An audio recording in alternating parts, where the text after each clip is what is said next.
नर्मदेहर गुजरातमधील नर्मदा नदीच्या पवित्र किनारी वसलेले भव्य नीलकंठ धाम आज आपण या व्हिडिओत पुढे पाहणार आहोत।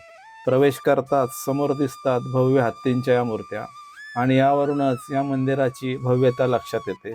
दुपारच्या शांत वातावरणात आम्ही नीलकंठ धाम परिसरात प्रवेश केला आणि समोर उभ्या असलेल्या या अनेक भव्य मूर्ती आणि हा विशाल परिसर पाहून आमचे मन अगदी भारावून गेले। कारंज्यांमध्ये उभारलेल्या विविध देवतांच्या सुंदर मूर्ती प्रत्येकांचे लक्ष वेधून घेत होत्या। अतिशय सुंदर रचना, स्वच्छ परिसर आणि शांत वातावरण यामुळे येथे येणाऱ्या प्रत्येक भाविकाला एक वेगळीच आध्यात्मिक अनुभूती मिळत होती।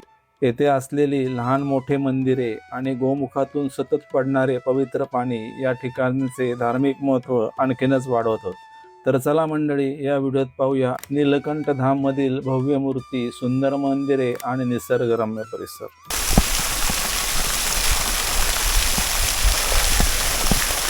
सस्ने नमस्कार मंडळी, काल सकाळी आम्ही नर्मदा उत्तर वाहिनी परिक्रमा पूर्ण केली आणि संध्याकाळी पवित्र अशा परमपूज्य वासुदेवानंद सरस्वती म्हणजेच श्री टेंबे स्वामी महाराजांच्या गरुडेश्वर येथील समाधीचं दर्शन घेतलं। आज सकाळी स्टॅच्यू ऑफ युनिटी पाहून आता आम्ही निघालो आहोत पवित्र नर्मदा माईच्या काठावर वसलेले भव्य असे नीलकंठ धाम पाहण्यासाठी। येथे यायचं कसं याची संपूर्ण माहिती मी नर्मदा उत्तर वाहिनी परिक्रमा या व्हिडिओमध्ये दिली आहे, तो व्हिडिओ तुम्ही नक्की बघा। आम्ही गरुडेश्वर येथे मुक्कामाला होतो आणि तिथून नीलकंठ धाम हे साधारणतः 25 ते 30 किलोमीटर अंतरावर आहे।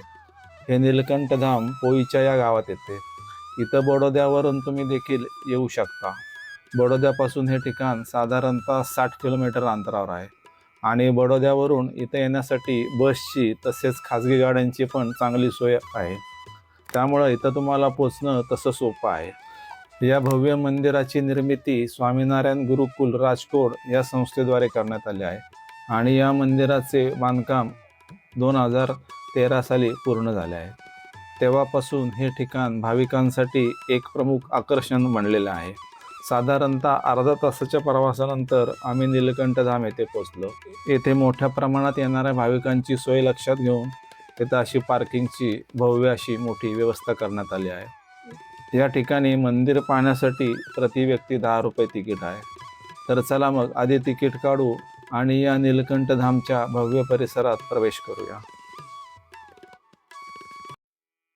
आपण आत प्रवेश केल्यावरच समोर दिसतात अशा अनेक हत्तींच्या मूर्त्या आणि या मूर्त्या पाहूनच आपल्याला या मंदिराच्या भव्यतेची झलक पाहायला मिळते।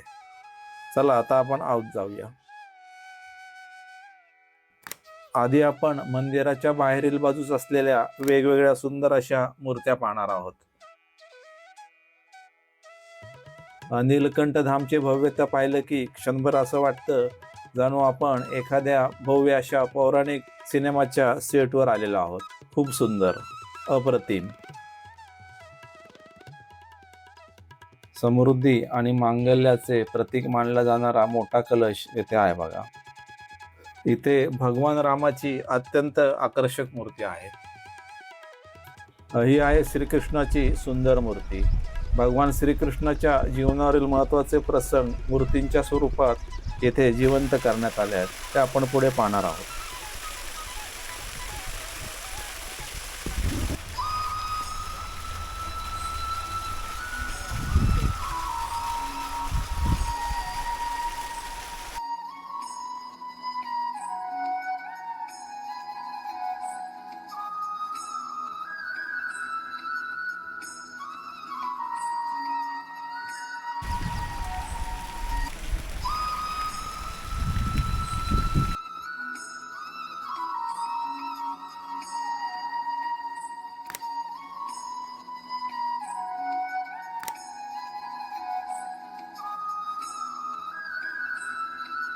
या इथल्या बागेत समोर आपल्याला शंकराची मूर्ती दिसते, तर या बाजूला ही ब्रह्मदेवाची पण सुंदर मूर्ती आहे।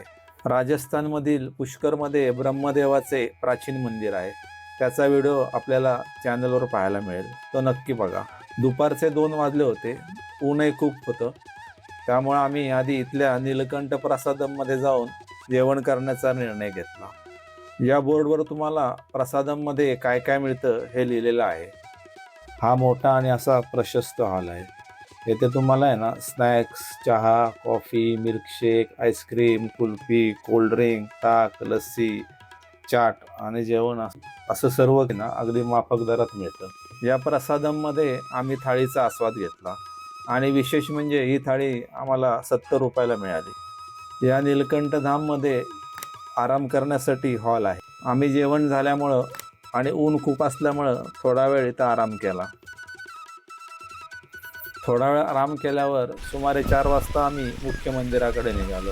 मुख्य मंदिराच्या बाहेरच भगवान शंकराची नटराज स्वरूपातील ही भव्य मूर्ती आहे। चला या मूर्तीचं दर्शन घेऊन पुढे आत जाऊ। हा जो दिसत आहे तो आहे सहजानंद दरवाजा। चला आपण आता या दरवाजातून आत प्रवेश करूया।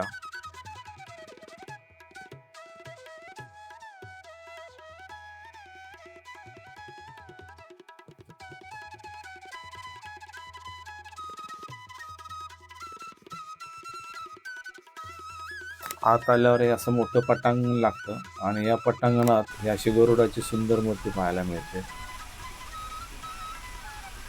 मंदिरात प्रवेश करताना दोन्ही बाजूला उभ्या असलेल्या या हत्तींच्या आकर्षक मूर्ती आपलं लक्ष वेधून घेतात।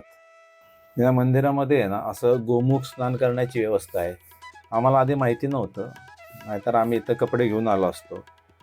जाऊ दे, पूर्ण स्नान करता आलं नाही तर निदानात हातपाय तोंड धुवून तरी घेऊया। मंदिराच्या प्रदक्षिणा मार्गावर आहे ना 108 गायींच्या मुखातून म्हणजेच गोमुखातून पाण्याची अखंड धार वाहताना दिसते बघा। आणि या पवित्र जलधारेखाली भाविक स्नान करतात। विशेष म्हणजे हे पाणी पवित्र नर्मदा नदीतून आणले जाते। प्रथम ना या जलाने मंदिरातील 24 अवतारांच्या मूर्तींना अभिषेक केला जातो आणि त्यानंतर हे पाणी नीलकंठ सरोवरात येते आणि या सरोवरातूनच हे पवित्र जल अशा 108 गोमुखाद्वारे भाविकांसाठी उपलब्ध करून दिले जाते। तुम्ही जर का इथं स्नान केलं तर बाजूला चेंजिंग रूमची पण सुविधा आहे। आता आपण जाऊ मुख्य मंदिराच्या कडे।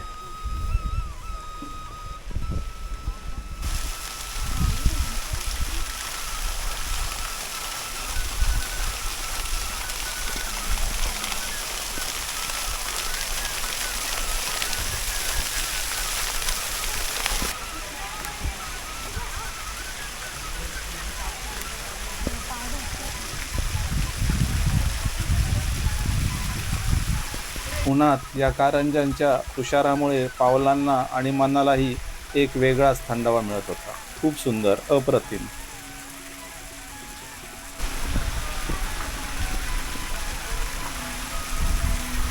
चला आता आपण अप्रतिम कलाकुसरीने नटलेल्या या भव्य मंदिरात प्रवेश करूया। सर्वप्रथम या गणपती बाप्पाचे दर्शन घेऊया। हे जे दिसत आहे हे आहे मुख्य मंदिर। हे मंदिर भगवान स्वामीनारायण यांना समर्पित आहे। हे मंदिर प्राचीन भारतीय स्थापत्यशास्त्र आणि वैदिक रचनेनुसार बांधण्यात आले आहे। मंदिराच्या प्रत्येक खांबावर, छतावर अत्यंत सुंदर आणि बारीक असं कोरीव काम केलेलं आहे। मंदिरातील या सभा मंडपातील छतावर हे अजोड कोरीव काम आणि रंगाची विलोभनीय उधळण पाहून ना खरोखरच डोळ्याचे पारणे फेडणारा अनुभव मिळतो। मंदिराच्या मध्यभागी असलेल्या गाभाऱ्यात भगवान स्वामीनारायण म्हणजेच नीलकंठवर्णी यांची अत्यंत आकर्षक आणि तेजस्वी मूर्ती आहे। ही मूर्ती आहे ना सोने, चांदी, पितळ, तांबे, पारा या 5 धातूंनी म्हणजेच पंचधातूंनी बनवलेली आहे। आणि या उजव्या बाजूच्या गाभाऱ्यात सुंदर अशी राधाकृष्ण यांची मूर्ती आहे। तर डाव्या बाजूच्या गाभाऱ्यात लक्ष्मीनारायण यांच्या मूर्ती पाहायला मिळतात। या ठिकाणी भाविकांसाठी जल अभिषेक करण्यासाठी विशेष व्यवस्था केली आहे। हे समोर दिसते ना, इथं असं तांब्यातनं आपण पाणी अर्पण केलं ना, ते समोर मूर्तीच्या पायाशी असलेल्या शंखातून पाणी वाहतं आणि ते भगवानांच्या चरणावर पडतं। हा अनुभव आहे ना खूपच सुंदर आणि एकदम भक्तिमय वाटतो।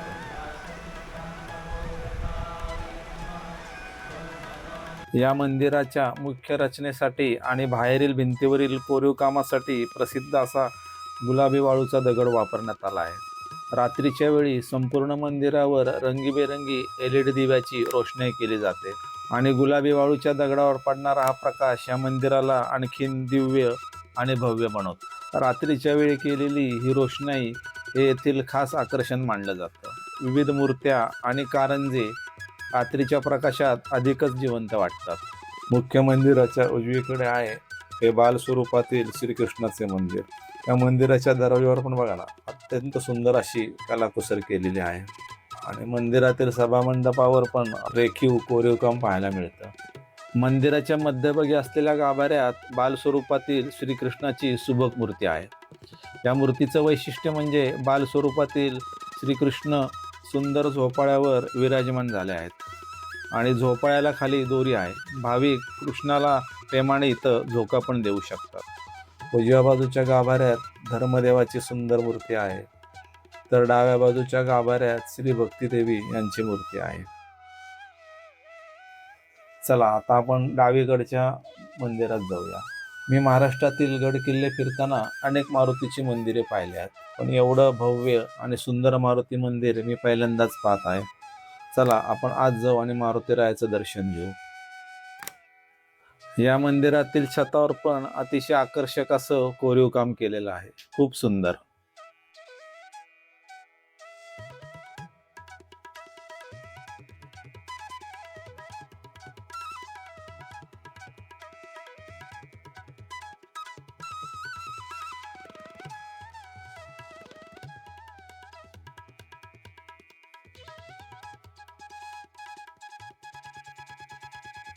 या इथून आपल्याला पवित्र अशा नर्मदा माईचं दर्शन होतं.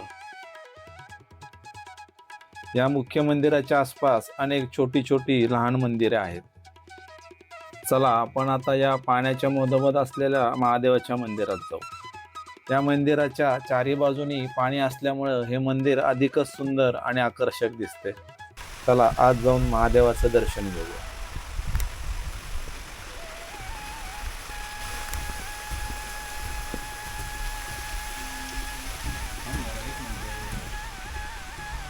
ओम नमः शिवाय, ओम नमः शिवाय, ओम नमः शिवाय.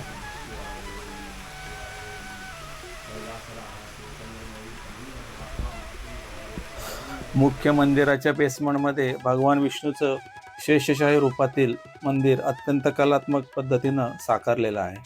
क्षीरसागरात शेषनागावर शयन केलेले भगवान विष्णू, त्यांच्या चरणी सेवा करत असलेली माता लक्ष्मी, नीलकंठ धाममधील हे शेषशाही विष्णू मंदिर अत्यंत सुंदर आणि मन मोहून टाकणार आहे. या नीलकंठ धाम परिसरात भाविकांच्या सोयीसाठी एक सुसज्ज असं शॉपिंग कॉम्प्लेक्स पण आहे. तिथं पूजाविधीसाठी लागणारे विविध साहित्य मिळते. अगरबत्ती, धूप, चंदन पावडर, कंठीमाळा येथे उपलब्ध आहेत. विविध आकाराच्या मूर्ती, सुगंधित अत्तर, धार्मिक पुस्तके आणि शोभेच्या वस्तू या ठिकाणी वाजवी दरात मिळतात.